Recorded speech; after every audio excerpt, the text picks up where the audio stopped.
చెన్నైలో జరిగిన మదగజం pre release ఈవెంట్లో విశాల్ సన్నబడిపోయి గుర్తుపట్టలేనంతగా మారిపోయాడు. తన మాటలతో పాటు చేతులు కూడా వణికాయి. అతడు సరిగా నడవలేని స్థితిలో ఉన్న వీడియో సోషల్ మీడియాలో వైరల్గా మారింది. దీంతో అభిమానులు విశాల్కి ఏమైందని ఆందోళనలో పడ్డారు. త్వరలో కోలుకోవాలని ఆశిస్తూ కామెంట్స్ కూడా పెడుతున్నారు. కాగా విశాల్ చెల్లెమ్మ సినిమాతో హీరోగా వెండితెరకు పరిచయమయ్యారు. పందెంకోడి మూవీతో బ్లాక్ బస్టర్ హిట్ అందుకున్నాడు.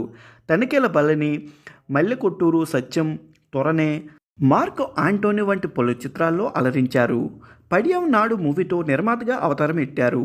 మార్క్ ఆంటోనీ మూవీ అదరథ పాత్రను విశాల్ పాడి అలరించారు. అంతేకాదు మదగజం రాజు సినిమాలో మై డిఎం లవర్ సాంగ్ కూడా అతడే పాడాడు.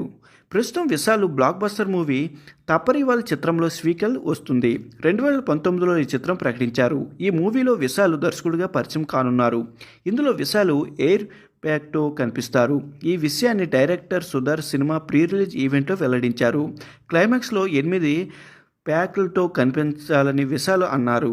కానీ కొన్ని కారణాల వల్ల ఆ క్లైమాక్స్ ఘాటు ఆలస్యమైంది. అయినా సరే విశాల్ తన 8 ప్యాక్ బాడీని ఏడాది పాటు మెయింటైన్ చేశాడు అని సుధీర్ పేర్కొన్నారు. ఇక చిత్రంలో అంజలి హీరోయిన్గా నటించి ఖుష్బూ కీలక పాత్ర పోషించారు. ఈ మూవీ జనవరి 12న విడుదల కానుంది. మూవీ అభిమన్యుడు స్వీక్వెల్ ఉంటుందని హీరో విశాల్ 2021లో ప్రకటించారు.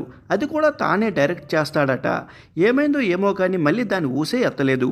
అలాగే గత ఏడాది ఒక సంచలన ప్రకటన కూడా చేశారు. త్వరలోనే రాజకీయాల అరంగేట్రం ఉంటుందని ప్రకటించారు. 2026లో తమిళనాడులో కాబోయే ఎన్నికల్లో తాను బరిలో దిగుతున్నానని, తన పార్టీ అభ్యర్థులు కూడా పోటీ చేస్తారని వెల్లడించారు. మరి తను పెట్టబోయే పార్టీ గురించి, అటు అభిమన్యుడు స్వీక్వెల్ గురించి ఏదేమైనా అప్డేట్ ఇస్తారేమో చూడాలి. హీరో విశాల్కి వైరల్ ఫీవర్తో బాధపడుతున్నారట వైద్యులు వెల్లడించారు. ప్రస్తుతం ఆయన పూర్తిగా బెడ్ రెస్ట్ తీసుకోవాల్సిన అవసరం ఉందని, తనకు చికిత్స అందిస్తామని అపోలో ఫార్మసీ వెల్లడించారు. ఈ మేరకు సోమవారం విశాల్ ఆరోగ్యంపై హెల్త్ బులెటిన్ విడుదల చేశారు.